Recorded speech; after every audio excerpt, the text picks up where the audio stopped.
No te rangi nei I whakarewa hia ai te kōpae he rangi pai huarere. He kōpae kua hangaia hei whakanui I Hirini Melbourne. Ko ngā waiata I runga nā Melbourne tonu I tito, engari ko ngā reo waiata no e nei rā tonu nei. Koe nei hoki tā rātau mihi ki aia. Titi tātai, ki te umaorangi nui. Kei te waiata tonutia nā waiata a Hirini Melbourne.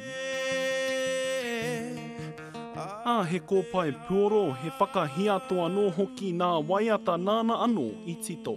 O tēnei ki te whakanui I tō tātou reo, te āwhina, te tautoko I te hunga e ako ana I roto I tēnei o nā ao waiata nei, anō hoki he whakanui I tō tātou pāpā a Hirini Melbourne.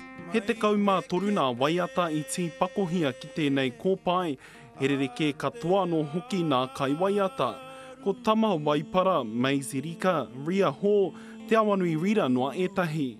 Āhua kapo ake I nā momo whakatangi rereke, nā whakatangi o e nei rā, ana ka uru atu ki roto I wā tātou waiata Māori.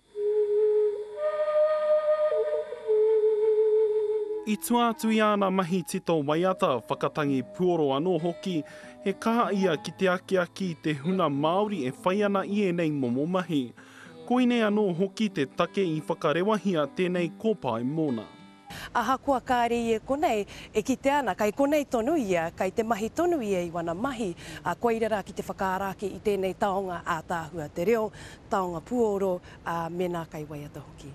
Kua rongonui tonu e nei waiata ki te motu, enari ko tā nā tapa mā he whakahauhia mō e nei rā. Tū meke wētahi o wā tātou kuia ki wētahi o nā kōrero, ki wētahi o nā āhuatanga waiata, enari he titiro whakamua, he hāngai ki nā waiata e kainākau te ana e tātou, e tō tātou re ana. Kei te hokona te kōpae puoro nei ki nā wāhi hokomaha o te motu, tai atu anō hoki ki te ipurani.